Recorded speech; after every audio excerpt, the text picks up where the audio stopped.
Aquella noche, poco después de que llegase el comunicado, nos preguntamos si la vida podría ser normal por fin, si estrenábamos una realidad en la que los días empezarían sin el dolor y el sobresalto del coche bomba, del tiro en la nuca, de la extorsión, después de más de 40 años de terror. Aquella noche de octubre nos preguntamos cómo sería la vida a partir de entonces, cómo estaríamos, por ejemplo, 10 años después. Y eso es hoy. Hoy es 10 años después. Es el momento de preguntarse cómo han cambiado las cosas. Jon Egaña, Egunon. Egunon. La primera imagen de la mañana la queremos tomar en Guecho. Estás en el bar que lleva una década abierto junto a la Casa del Pueblo y que perdió varias veces a toda su clientela porque eran frecuentes los cócteles Molotov. En ese bar, que amanecía a menudo con ataques en sus puertas, ¿cómo se están sirviendo esta mañana los cafés, Jon? Bueno, sí, la cafetería aledaña a la Casa del Pueblo de las Arenas. Los cafés, pues creo que lo mejor que se puede decir de ellos es que ya desde hace tiempo se pueden servir como en cualquier otro sitio. Hablabais de vida normal y esto es lo que se respira ahora mismo aquí. Una frase que hemos escuchado un par de veces esta mañana es 10 años ya. Bueno, es como si el tiempo objetivo y el subjetivo se estuvieran uniendo, ¿no? Me comentaba Rafa que parece que todos nos acostumbramos muy rápido hace 10 años y ahora vamos viendo que el tiempo comienza a pasar de verdad. Rafa, que lleva 30 años aquí, es una trayectoria que durante mucho tiempo tuvo la siguiente cadencia. Se iba haciendo con esfuerzo con una clientela pequeña y una noche se producía un ataque con cócteles. Entonces tocaba volver a empezar, se acostumbraba a eso y a más desprecios cotidianos. Con cócteles Molotov. Pero luego también teníamos pequeños ataques intimidatorios. O sea, muchas veces ibas a abrir el bar y te encontrabas pues pintadas. Yo me encontraba muchas veces un escupitajo en la cerradura del bar, que al principio pues lógicamente me cabreaba, ¿no? Pero luego hay veces que me ponía a pensar, digo, también qué triste, ¿no?, la vida de este hombre. Y añade, desde hace 10 años, en plena crisis económica, bueno, pues él iba al revés, ¿no? Él empezó a subir las cajas cuando todo el mundo comenzaba a bajarlas y ahora nos dice, va como todos, en la misma línea del barrio, porque este es un bar, y en este caso la palabra suya, normal. Un bar que lleva décadas abierto, Jon. Gracias. Agur. Va a ser esta una mañana de imágenes y de testimonios, de acordarnos de lo que hacíamos y de dónde estábamos cuando conocimos la noticia que llevábamos décadas esperando. La noticia que abrió un tiempo nuevo que ya no tiene marcha atrás. Son las 8:02 de la mañana, las 7:02 en Canarias.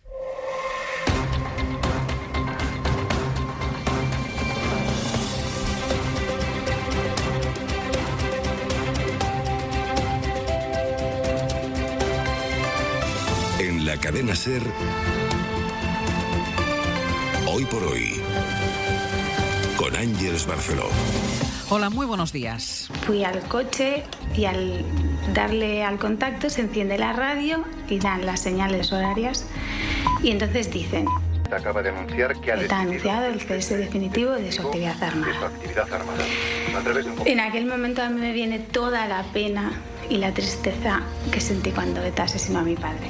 Marta Buesa recuerda hoy la tarde en que ETA asesinó a su padre. Yo me puse a llorar. Si pudiera, yo en mi cabeza tenía la imagen de que podía hacer así, alargar el brazo hasta esa tarde del año 2000 y decirle: papá, cógeme, que yo te traigo aquí, que aquí ya estás a salvo, que aquí ya no te va a pasar nada.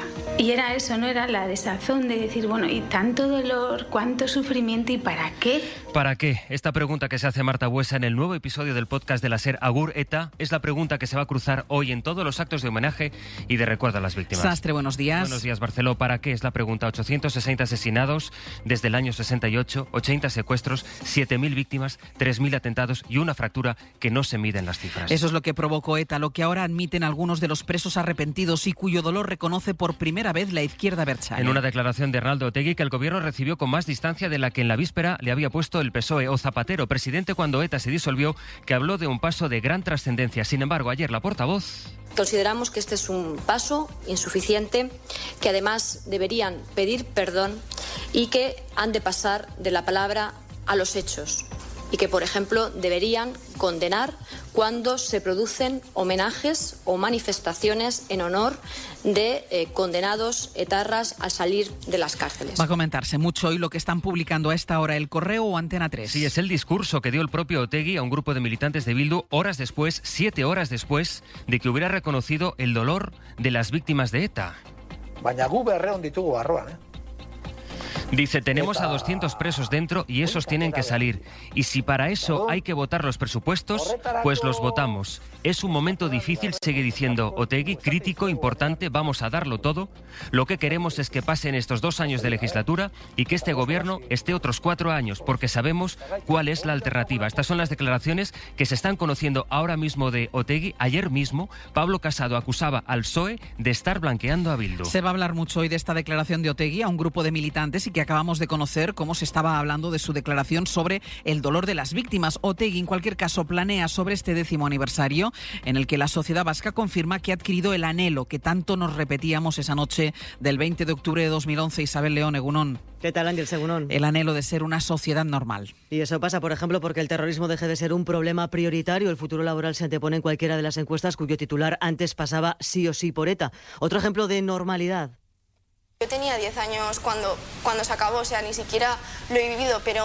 Tengo recuerdos, sí, es de cuando el comunicado... Sí que conocemos a gente que igual tiene familiares o así, que estuvieron en ETA. Al principio igual sí que se sabía un poco más liberación y esas cosas, movimiento de liberación y así. Que me parece que así no vamos a ninguna parte. Sí que creo que nos deberíamos de informar más porque... Todos los años que ha pasado y todo, ya vale.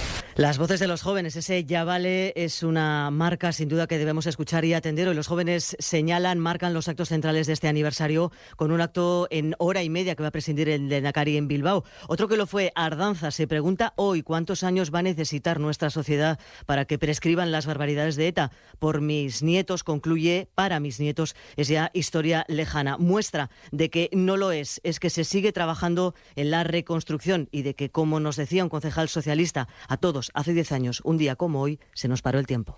Isabel, gracias. Un abrazo. Todavía me cuesta muchísimo, pues mira, no veo pelis, ni... Hay cosas que me cuesta mucho hablar todavía. No veo, por ejemplo, han estrenado Maisabel, no puedo yo ir a ver eso, no puedo leer Patria, no puedo... Me cuesta mucho. Pero bueno, lo voy superando, ¿eh? Escucharán en el podcast Agur ETA testimonios de periodistas, de víctimas, de familiares, de las personas que estuvieron en la negociación hasta conseguir que llegara ese comunicado que se publicó un poco después, 3 minutos después de las 7 de la tarde del 20 de octubre. Es tiempo de mirar al futuro con esperanza. Por todo ello, ETA ha decidido el cese definitivo de su actividad armada. Se cuenta también cómo se fraguó la disolución de la banda, el papel que tuvieron 3 personas con despacho en Ferraz y que controlaron desde allí el proceso. Uno de ellos conoció el comunicado en un parque y tomó notas a mano. La historia, en la que fue crucial Alfredo Pérez Rubalcaba, nos la va a contar Ana Terradillos. Buenos días. ¿Qué tal? Buenos días. Sí, los protagonistas fueron 3 hombres. Uno de ellos era Rubalcaba, que desde sus despachos de Ferraz controlaron el proceso final de ETA. Ninguno de ellos ocupaba responsabilidades en interior y sin escoltas tuvieron un margen de maniobra y también de movimiento. A las fuerzas y cuerpos de seguridad del Estado se les mantuvo completamente al margen y no hubo contactos ni mediación con la izquierda abertzale. Se actuó con menos pasión que en otras ocasiones y esto, en boca de uno de los asesores de Rubalcaba, pudo ser desde luego la clave del éxito. El comunicado final se diseñó en 10 días y llegó a Madrid 48 horas antes de que saliese publicado en Berría, en Gara y en la BBC. Uno de los 3 hombres que estuvieron al frente de este diseño lo leyó 3 veces en un parque de Madrid, apuntó en un papel la frase exigida, cese de actividades armadas y sin contrapartidas, lo devolvió al emisario que se lo trajo y llamó a Rubalcaba. Lo tenemos, le dijo. Rubalcaba siempre se mostró muy escéptico a la espera de su publicación y una vez publicado siempre pensó que ETA se había acabado. Sin embargo, a las 9 de la noche de ese 20 de octubre, 2 horas después de que saliese publicado ese comunicado, me llamó y me dijo: Terradillos, dedícate a otros malos.